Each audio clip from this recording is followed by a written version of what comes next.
joining. Here we go. Awesome. So good to see everyone today.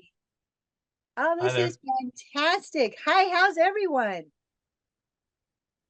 Hi, everyone. Great. Good shout out. Got thumbs up. This is good. I like it. I like it. And keep hearing that doorbell going. So we're going to give it a minute. Let everyone jump in here. Anybody got any great stories that they can share as far as getting out and flying? Somebody's got to have one. Carolyn, hello. She and I got to get together and fly last week. That was fun. Bill, I have not seen you for a while. I hope you're doing well. Doing very well, thanks. Awesome. I know you're excited. You're here to hear about Annalisa, right? Hi, Sharon. Good to see you. All right, we're going to let a few more people jump in here. So before we do, does anyone have any story that they want to share? Any great news? Got a hello, y'all, from Marie Louise into our chat. Great to see her here. And we're going to let a few more people in. And of course, I do have an announcement to make. And yes, I agree. It's a good looking group. We love it. Yes. Yeah. I love our Tuesdays. It's a great time to get together and network. So I'm going to kick it off with networking. All right. Nobody has jumped in here and said, hey, I've got this really great drone story, went out and did this amazing thing or anything like that. So we're going to network by please put your contact information and what you do in the chat, because that way we can all save the chat, we can connect, and that's what this is all about. So put some information in there. There we go. We've already got Bill in there. I love it. Awesome. I love this. So you'll have an opportunity. You can share, save the chat, put your contact in there, your email, or however, maybe a LinkedIn if you would do that. There you go. Got a couple more popping in there. And while you're doing that, I am going to jump over here really quick and I have announcements that I need to make. So let me move this box and get over to my announcements. And I want to do a big shout out to Sheila, who helps me. So it's kind of fun because Sheila's on the East Coast, I'm on the West Coast. And so, we're just covering all our basics here, right? By the way, we also have Louise on here, and she's in South Africa. That's fantastic. So this is definitely global. So when you come here and you're networking and connecting with everybody, you are connecting literally around the world. So that's pretty exciting stuff. Plus, our spotlight speaker is from other area too. So, okay, let a couple more people in here. So just in case you are not familiar with the survey that's going on right now, I put this into the Women in Drones Facebook members page, but I'm also going to share it here. We have a drone industry insight survey that's will be helpful, and there's information that you can add in there and share with the drone community. So I'm going to put that into our chat really quick, and then we will, ready, here it goes. And then we will jump over and get this started by hearing from Annalisa. So we're super excited to have her with us. Sheila, you got that doorbell that's going on because there's a lot of people jumping in here. That's exciting. A lot of people came here to hear from Annalisa today, and she is going to be sharing with us about some of the new trending things and some changes that have occurred over time in the drone industry. And she is with the company Flyby Technologies, and there's a lot more to Annalisa, and I'm super excited that she's here to share with us today because I think she's even got an award to share with you today. So Annalisa, I am going to jump over to you and make you spotlight for everyone. Thank you for joining us today. Hi there, everybody. I hope that you can all hear me all right. You sound fantastic. Okay, the magic of Zoom. So much has happened with Zoom, I have to say, and international collaborations, I think, are so much easier these days because of this sort of technology. And being an early adopter of tech is how I sort of ended up here in this industry. So John Parker is my boss. He's in the audience somewhere. He was the founder of a drone training company called Flyby Technology. They also do consultancy, and John's vision for the industry was, or for the company, I should say, was to be a beacon, a centre for excellence within the industry in the UK and beyond. And he had the experience and ability to pull a team together that really set the training standard in the UK for professional pilot training, for drone pilots, that is. Because at the time, the CAA wasn't calling us pilots, we were operators still. And the industry was really in its infancy. And actually, the FAA was a bit ahead of the UK. Actually, well, no, it was the other way around, wasn't it? The UK was able to get the permissions or permission for commercial operations, as we used to call it, PFCO. Those permissions came a little bit earlier in 2016 than I think in the US. Very unusual for us to be ahead. But I think what was interesting is in the very early days, and you probably all can sort of empathize with this, having standards that were professional, that were designed for an industry, not today, but for the future, to be able to build something that was going to be resilient, to have pilots that were excited to be spearheading a new industry. It was almost seen as too much in 2016. And that, I think, changed very quickly when in 2020, I joined the company and found that John and his team were just starting to develop training for beyond visual line of sight operations, because they had a contract to work with the National Health Service, or as part of a consortium, to develop the first beyond visual line of sight operations in the UK, to share pharmaceuticals and prescriptions, and eventually, hopefully, to do the transport of organs for organs for transplant, rather than transplant, the delivery of organs for transplant.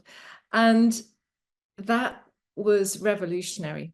So I joined the company just as that was starting to be developed. And so talk about being in the right place at the right time.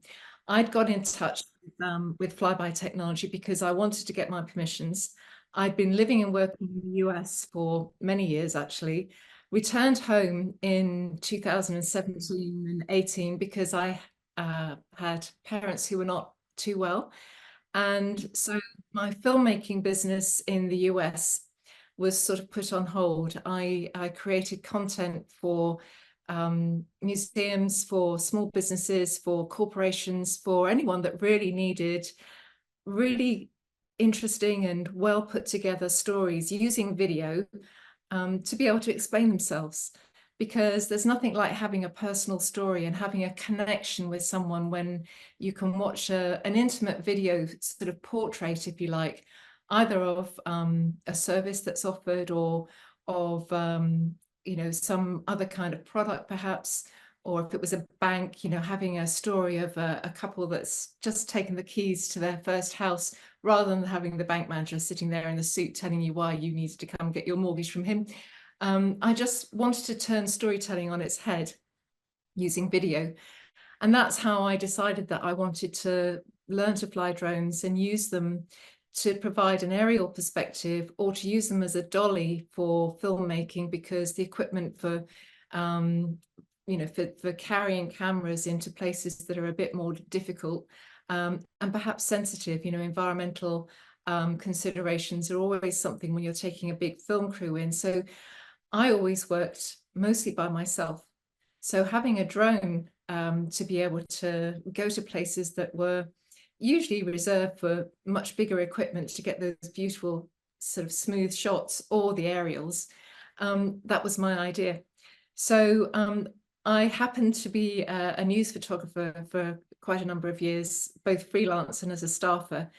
And in 2016, the same year that Flyby was founded, I was regional chair for the National Press Photographers Association. I was living in Connecticut, and it was a really interesting organization that had fantastic training. So I, as regional chair, ran a workshop in Boston at the Boston Globe headquarters, actually, that included a workshop, if you like, an introduction to the use of drones for news gathering. So this obviously was very early days in 2016, so it was a lot more complex, but introducing fellow photojournalists to the idea that you could use drones and develop the skills to be able to add that aerial perspective, be removed perhaps from some of the danger that you might face as a photojournalist, depending on what you're covering. I just wanted, I wanted to inspire others into the idea that, you know, this is technology that can be used, especially if you are a small crew. And news crews in the whole world really have been getting smaller and smaller. It's gone from journalists being given cameras to, you know, big news crews with, you know, elevator camera equipment on, you know, they're almost like cranes really that are attached to the news vans. They could transition to using drones instead. So that was my, you know, grand idea. But then having to move home to the UK sort of changed everything for me. And so I was looking for ways to reinvent myself. And so that's how I came across Flyby. I'd been working as a hired gun, as a camera operator, as part of a two-person crew for documentary production and all sorts of things when I first moved home, and realized that these people that I was flying with didn't know how to fly. They couldn't get the coordinated, smooth turns that I wanted, for example. They really didn't have the imagination to think ahead and look at what it was that I was trying to capture as the camera operator or as the director of a film. Didn't matter the length of the film. You need to have interesting imagery that makes sense and is executed in a way that keeps the attention of the audience. So I had a phone call from John Parker after sending a message saying what sort of thing I was looking to do. And he laid out for me exactly his vision for the drone industry. He explained to me that he could see applications across all industries for drones, whether they were heavy lifting or whether they were like the delivery drones for high value cargo, like organs for transplant. Not really pizzas for delivery, although somebody might eventually be able to make money from that, you never know. But I could really see the value in his vision for the industry. And I can quite safely say that at that moment, I almost completely lost interest in my own business and said, how do I get involved? What do I need to do? So he invited me to be the corporate storyteller for Flyby. So that was my introduction. And so I was documenting the whole sort of process of developing beyond visual line of sight drone operations in the UK from that moment. And if you think about it, 2020, that was the year of the pandemic. And so I actually didn't have very much in the way of work. Most of us who worked in a face-to-face environment found very quickly that we were, you know, struggling, trying to think, what am I going to be doing to make a living? And while there are plenty of, you know, resources in the end for all of us across the globe, it's hard to imagine what it was like now. You know, it's not that long ago, but we were all in the same boat, weren't we? Just thinking, what are we going to do? But I didn't even need to think about that. I was working on this groundbreaking work with Flyby Technology and the rest of the consortium to be able to figure out how to provide beyond visual line of sight operations in the UK.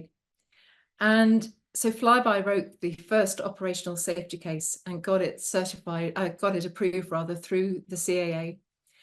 They were able to do that because they were experts in aviation, deep specialists. And so John had surrounded himself with experts. I mentioned that earlier, but the type of expertise was pretty high level. People who were from the Central Flying School of the RAF, that's our Top Gun school. And the kind of experts that you have when you are looking to develop something that is new but affects everybody is so important, because you want to be able to have the regulator come along with you. You need to be able to take them by the hand and say, you know, this is a safe pair of hands that you have here to take you on this journey, because drones are no longer hobby material. This is the future of aviation. And it was a very, very interesting couple of years, I have to say, because being involved in the development of the training for those pilots was something that I was there for, again, from the beginning. We were looking at things like human factors. Now, I'm not an expert in any of these things. I was, if you like, almost a guinea pig in some ways, you know, somebody that was an interested end user, somebody who was looking to the future, and definitely a future user. I had a couple of hundred hours as a PPL student, and I just sort of understood what they were trying to do. And so it was fascinating just seeing how this all came together, and just to be involved and documenting what was happening was, I could see it was history in the making. And so one of the outcomes of that was I actually became the first female beyond visual line of sight pilot in the UK at that time. And you know, it was brilliant, because I never expected this, but I found myself completely immersed in not just the idea for what the industry was going to be, but actually doing something about it, you know, getting other people on board, excited, involved in ways that they perhaps hadn't imagined either. But I was doing it while surrounded by a group of people who were so interesting and so committed to what they were doing, because they could see the future. And every day I was learning something new, things that, you know, I hadn't really thought of. Like, you know, if you're looking at sending a fairly large drone, like these were 15 feet in wingspan, carrying you know, a few kilos at first, and that gradually increased in size. And you're sending a drone off on trials, and then ultimately, you know, from one hospital helipad to another. There's an awful lot to take into consideration. And, you know, explaining that it's just like any other aviation operation, like an airline, you have to have all the same documentation, the processes, the training, the safety cases, all those things are pretty much just the same. But it's almost like when you're new to something, you assume that everybody else knows more than you do already. And if there's one thing that I've learned in the last 4 years since becoming so deeply involved in this industry and developing new capabilities, it's that you have to be able to explain everything in language that isn't going to patronize anybody, but at the same time, you have to assume in many cases, not every case, but in many cases, that people don't know anything about what you're doing. And I do make the mistake, I'm probably doing it now, you know, where, you know, you're explaining stuff to people, but you want them to understand and get on board with what you're saying in order to move forward.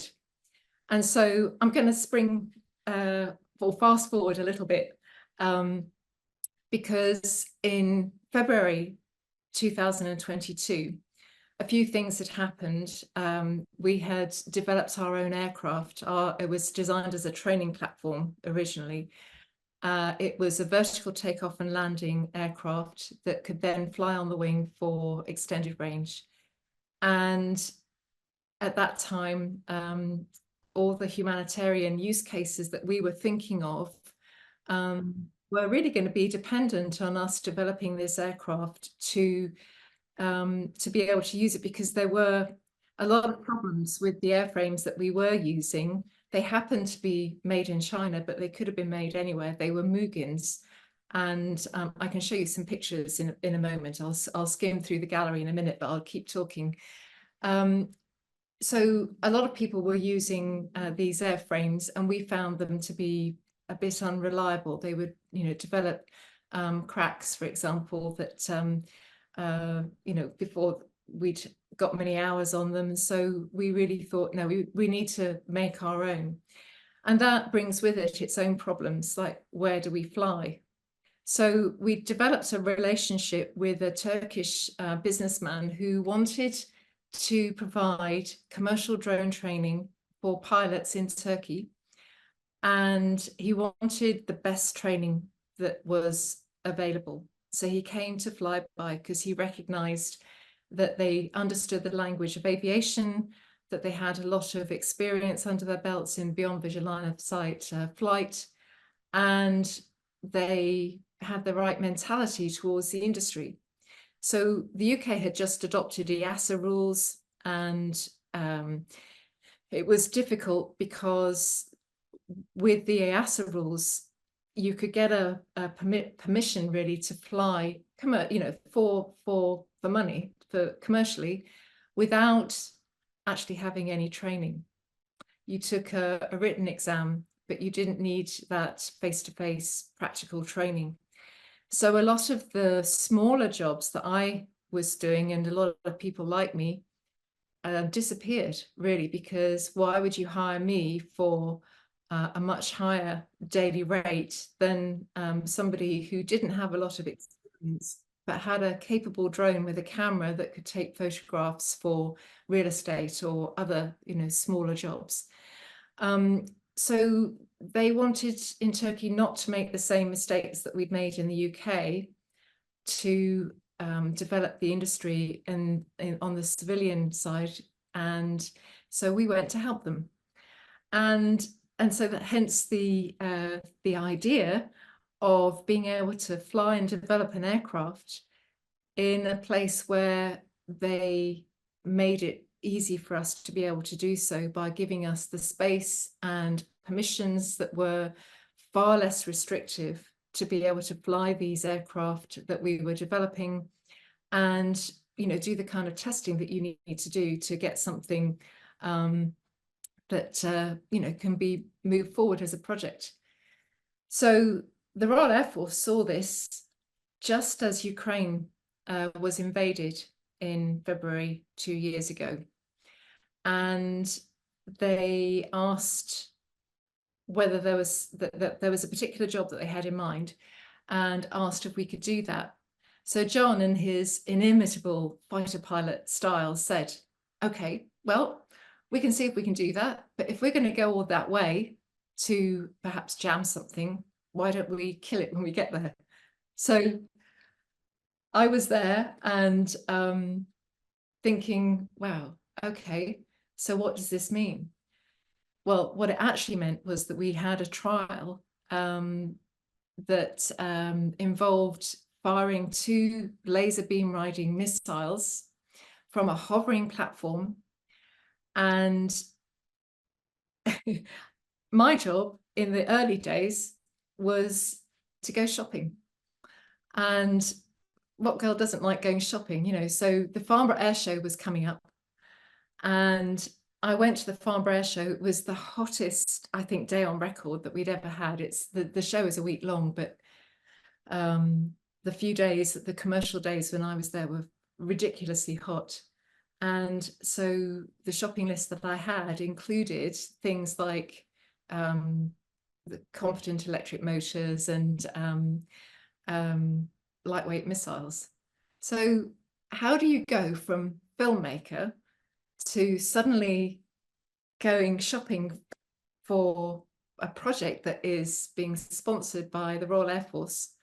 The capability itself was designed by John Parker, because he is a former fighter pilot, but he's also an aeronautical engineer. So it's a long career of delivering projects successfully, but also has the warfighting experience that was needed for this, and the ability to develop something, not just a drone.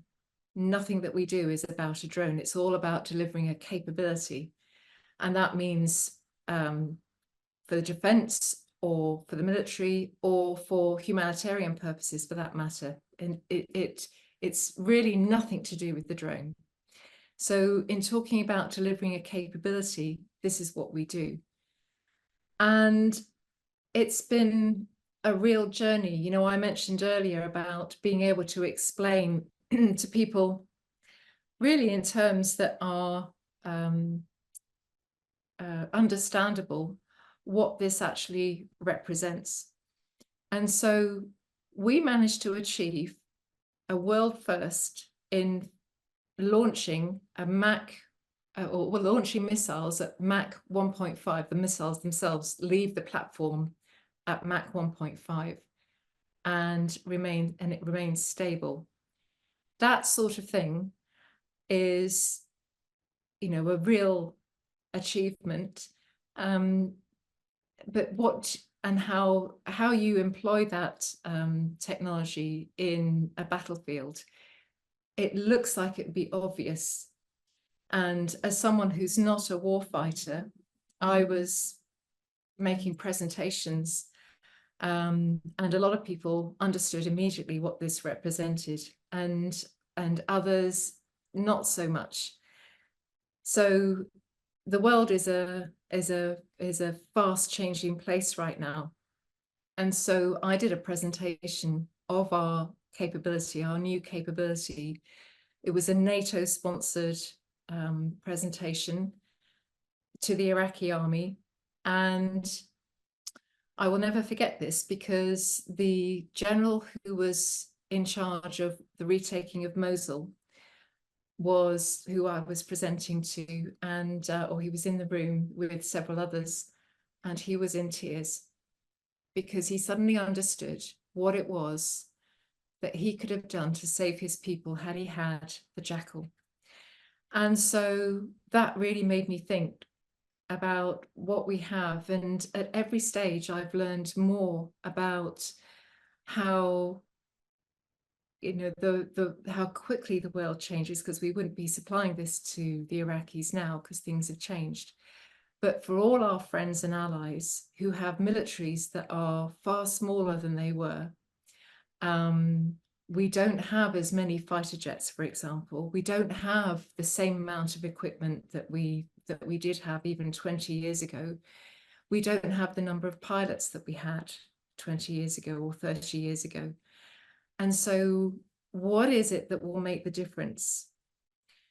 And the news that we've all been watching for 2 years has shown us that drones have the ability to make an awful lot of changes in every aspect of life. But in warfare, we can do this quickly. We need to be able to provide what's termed as combat mass. So enough tools for the job, really, essentially, to be able to make the difference if you want to win. And I first met Desi in Washington, actually. We all got to go to this lovely award ceremony. I got this lovely thing, which is for women in emerging aviation technology. Congratulations. Thank you. And in thinking about what that really means, I never thought that my contribution would be in defense. But that's where it is at the moment. And there were a number of us that that went to Dublin, actually, to the first drone summit that they had in Dublin. And again, I was thinking and brainstorming rather with John Parker about what it is that I should present at the first drone summit. And there are lots of things that I could have talked about, like the groundbreaking work that we had done with the NHS, you know, developing the BEV loss landscape. That was one thing.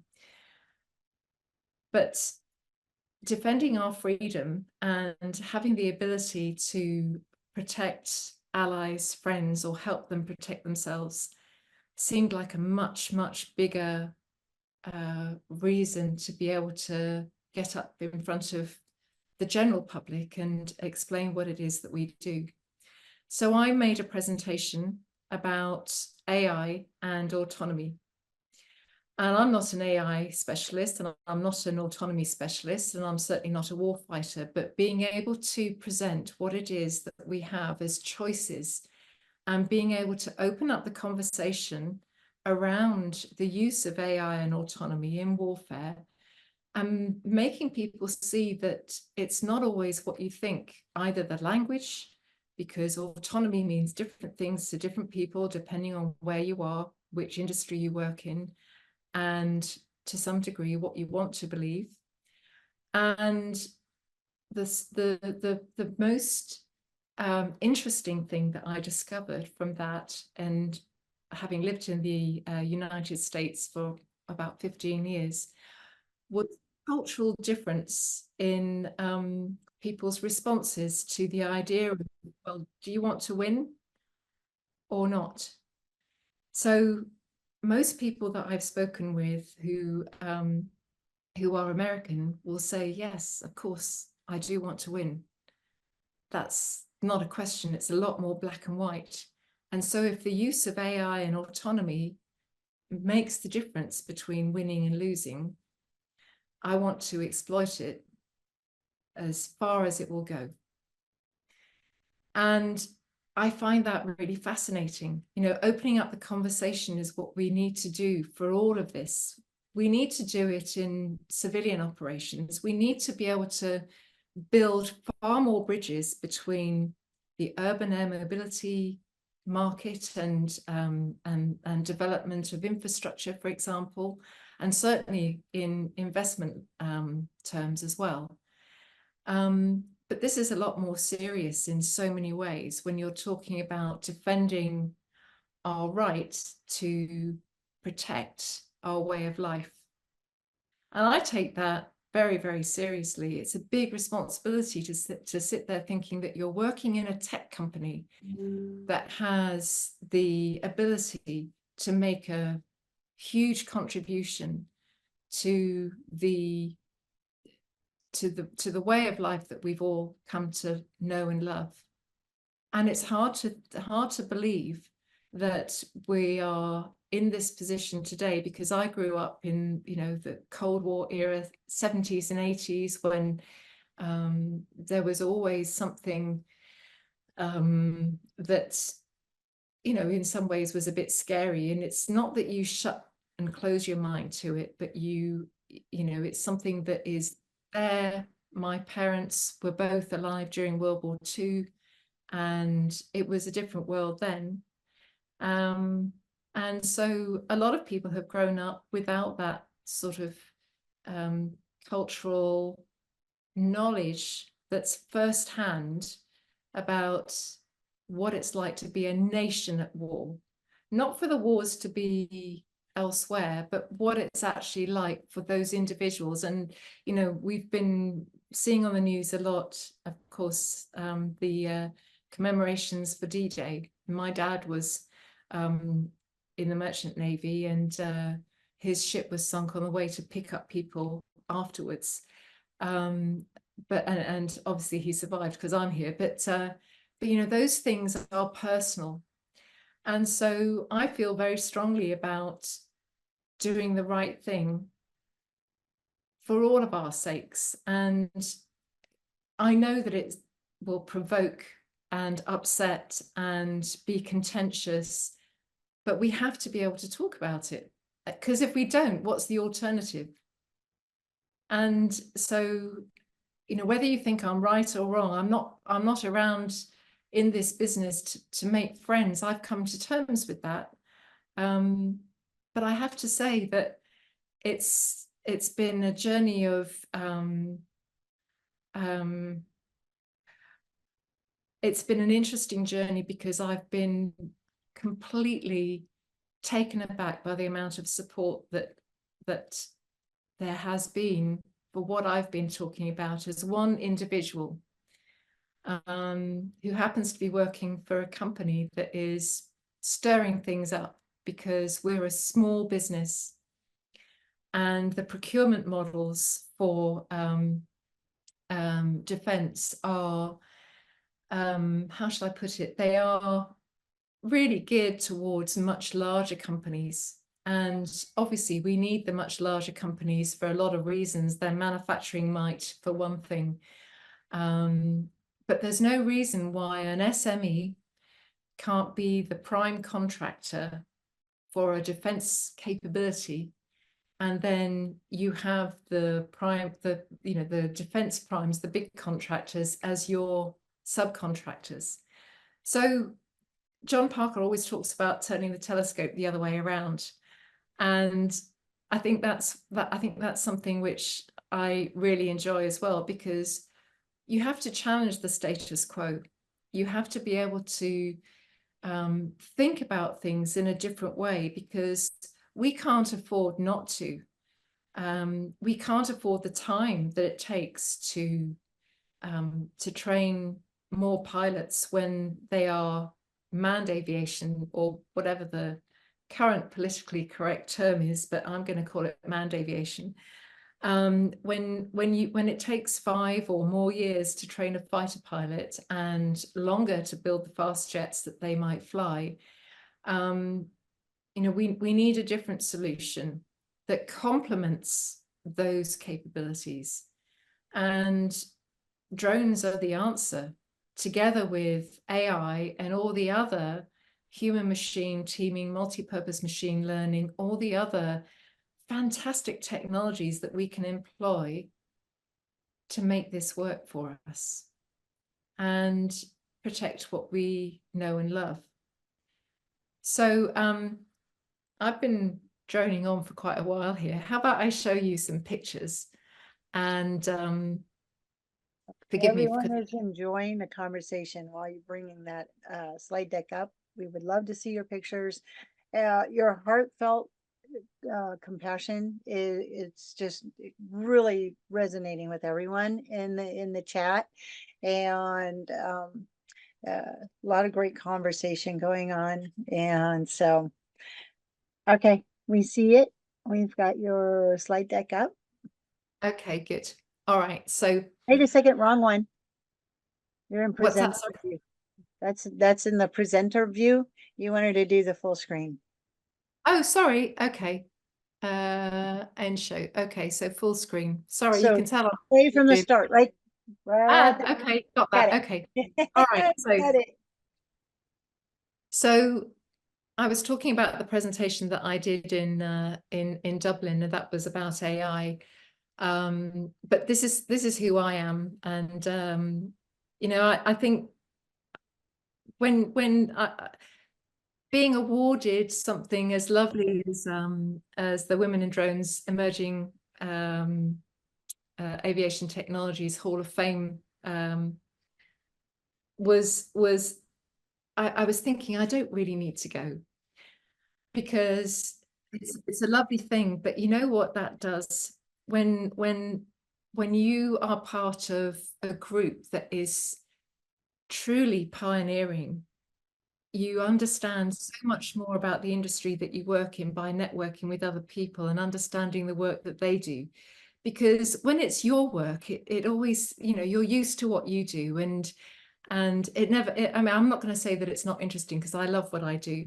But then when you hear about some of the other amazing things that other people are doing, then, you know, it just makes the world a lot richer and gets you out of your bubble. So it was a fantastic thing to be able to go and be part of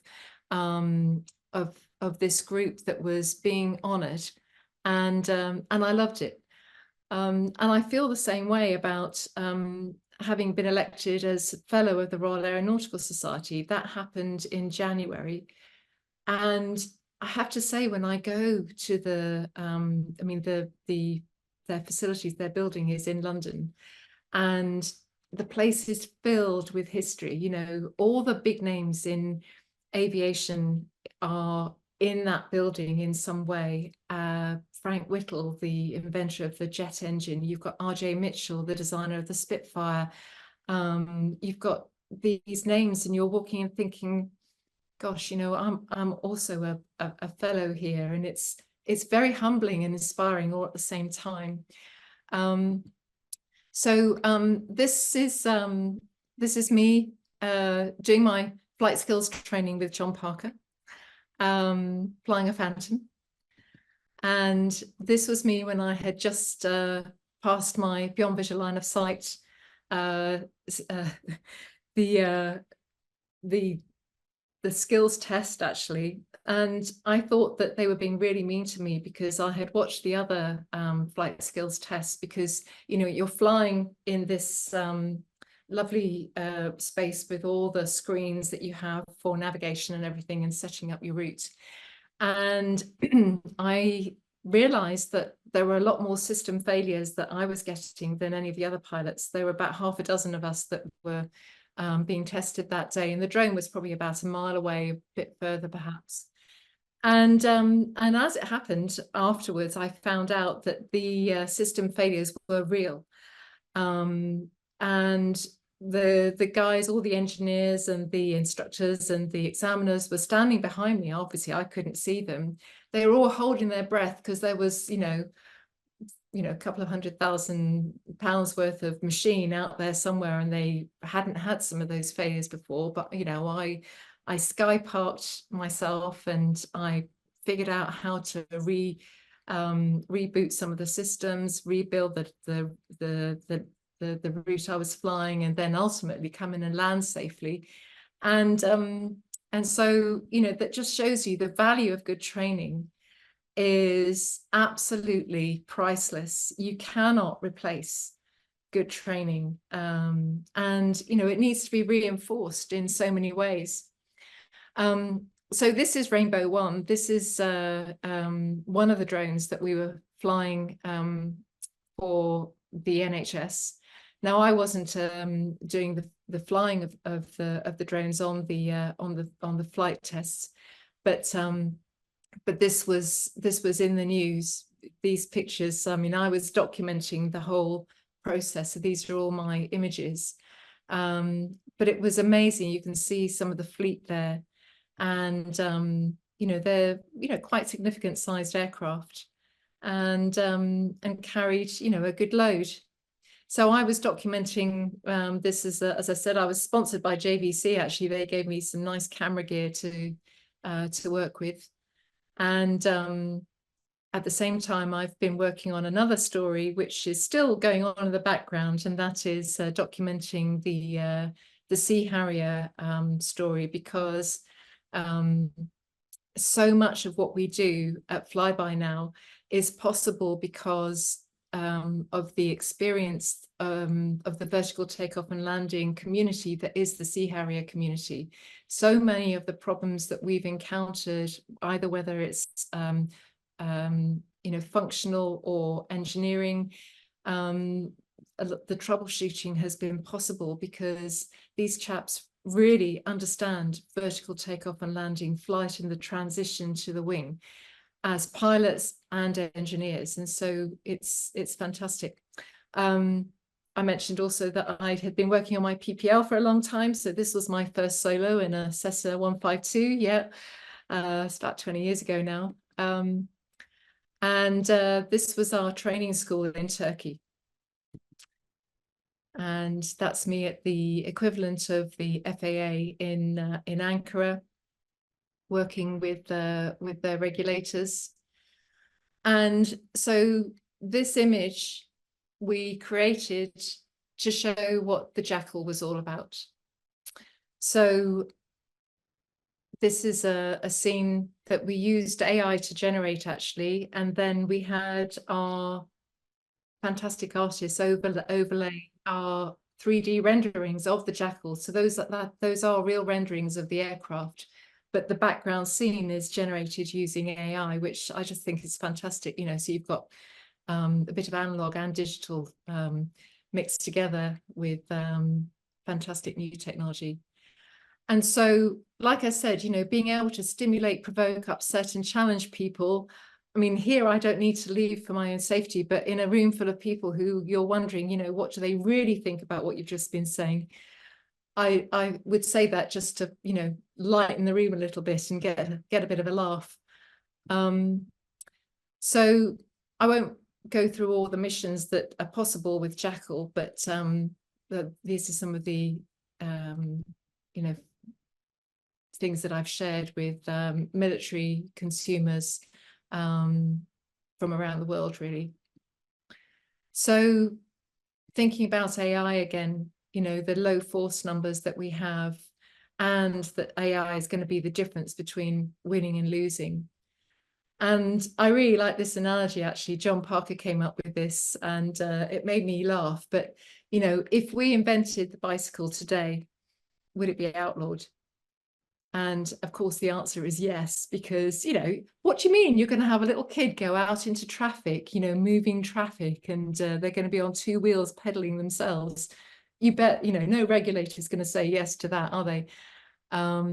So, you know, much is the same in terms of thinking and acceptance about the potential of AI. We can sort out the ethics and everything else later, but if we're going to have a general war, you know for sure that the enemy, whoever that is going to be exploiting AI to the maximum. So do you really want to be behind because you were thinking, well, you know, I don't know if that's a good idea? You know, it's a bit more black and white when it's put like that. And there's plenty that we need to sort out. I'm not disputing that. But we need to be thinking about what is going on everywhere else and be ready. So irrational fears, yes, there are plenty, of course, about AI. But we don't really have the time to think about reining things in the way that prevents us from developing capabilities so that we know what the possibilities are. Yeah, and we actually had a question, or I had a question in Dublin. You know, so I'm under fire, the guy said, but I have a whole list of things that I need to make sure of, and they're all ethical questions. And so my question to him was, do you actually think you have time for that? If you're taking fire, it's a question of, you know, survival at that point. So is it okay if we lose, as long as we lose ethically? That's, you know, a question to ask yourself. We think it's nonsense. The most important thing is that our nation survives and that we can live in a free world.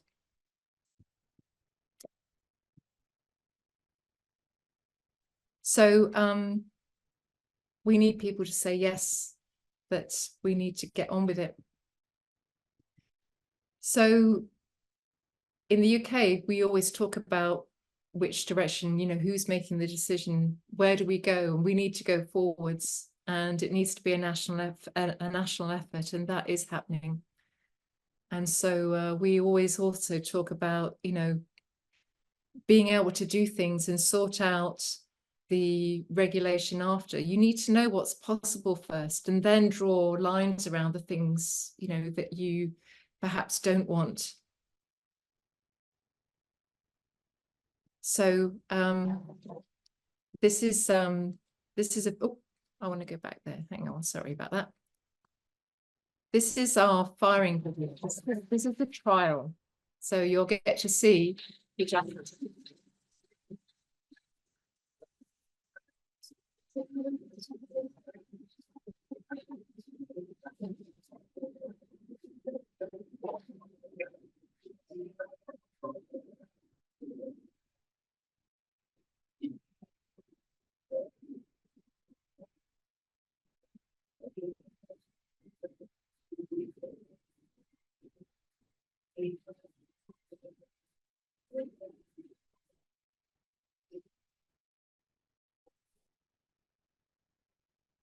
So that's what we've been doing.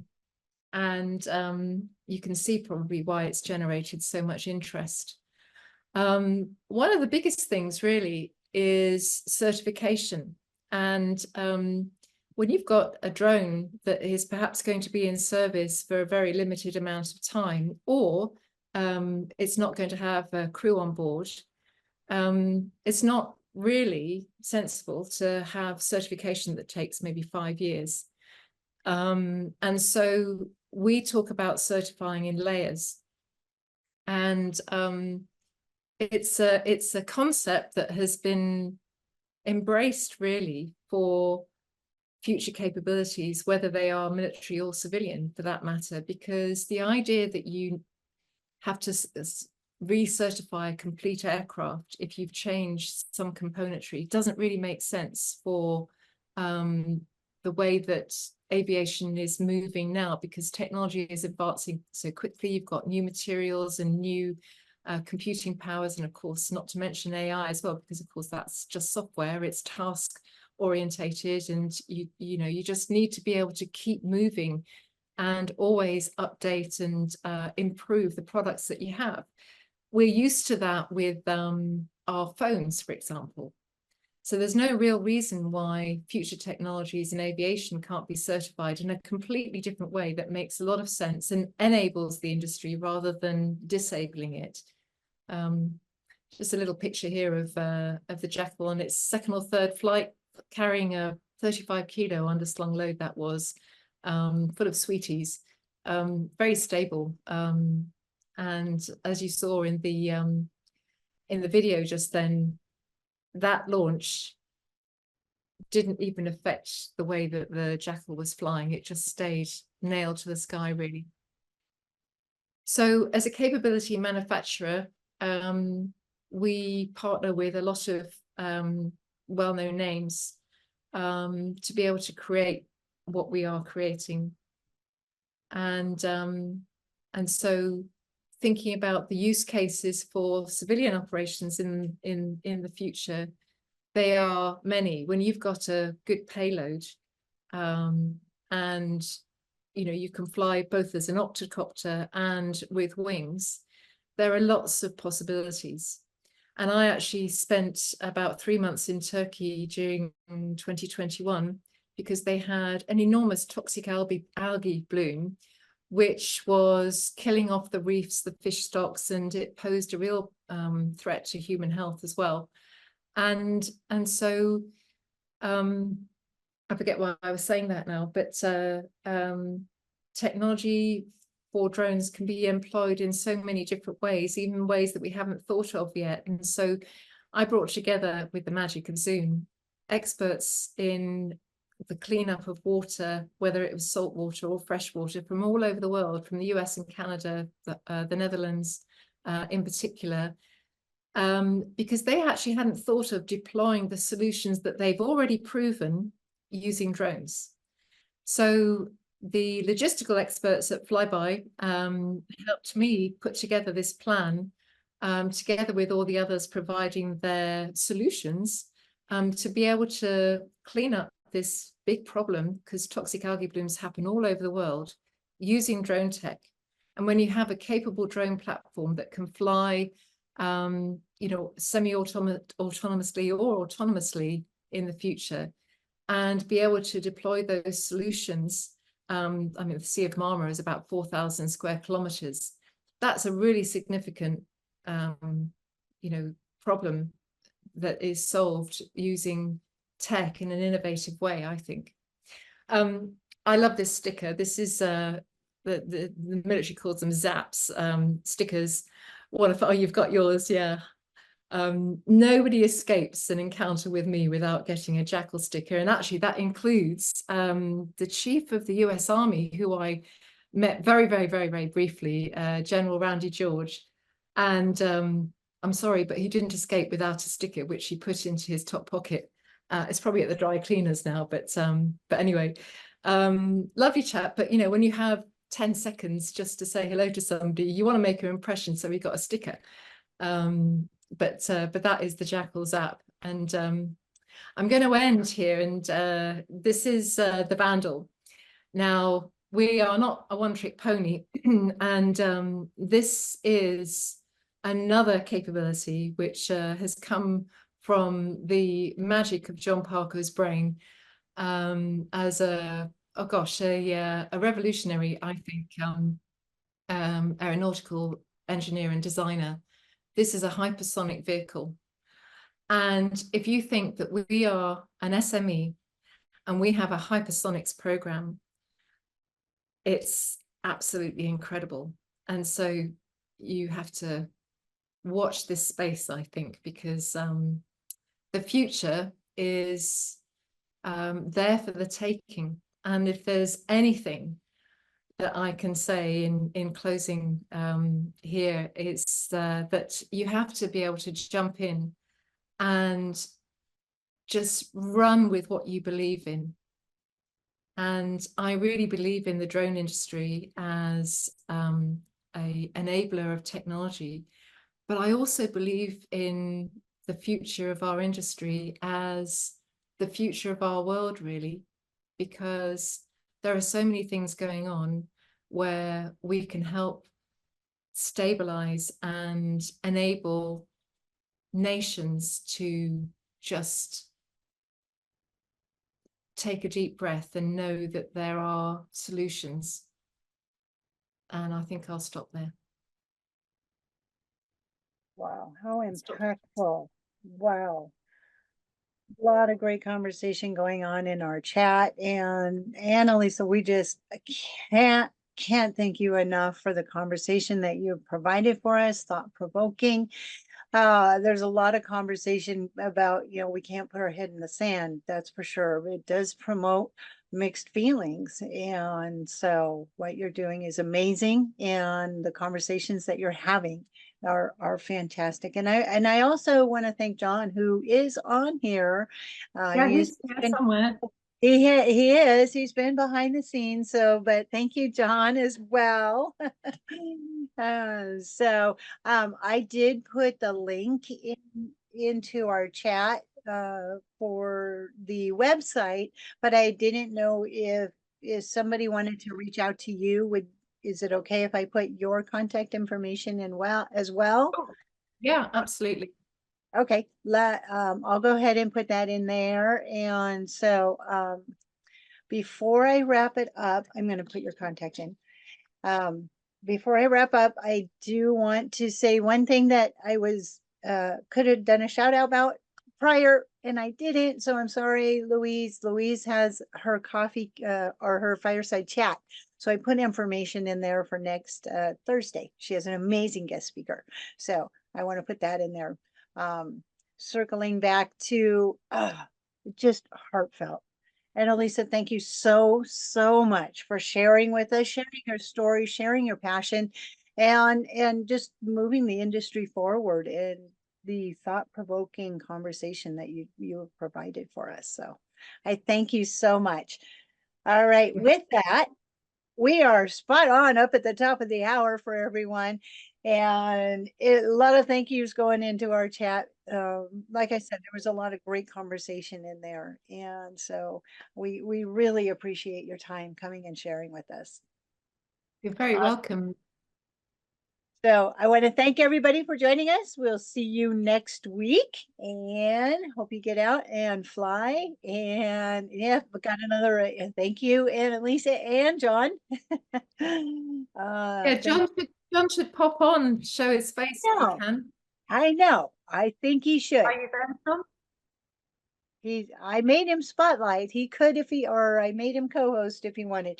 He's working behind the scenes. Probably doing that, yeah.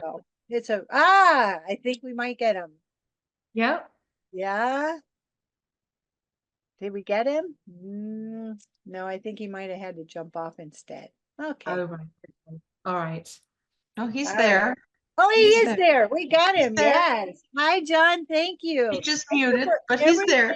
Okay, that's okay. we want to thank you. Thank you for everything. And you know, when the whole thing started off and you were talking about the safety aspects and the training behind it, that just was spot on with so many thoughts that we have, you know, as far as like we're trying to move this industry forward, and safety and training is just imperative. And so we're very appreciative of the conversation that we just had. So thank you so much.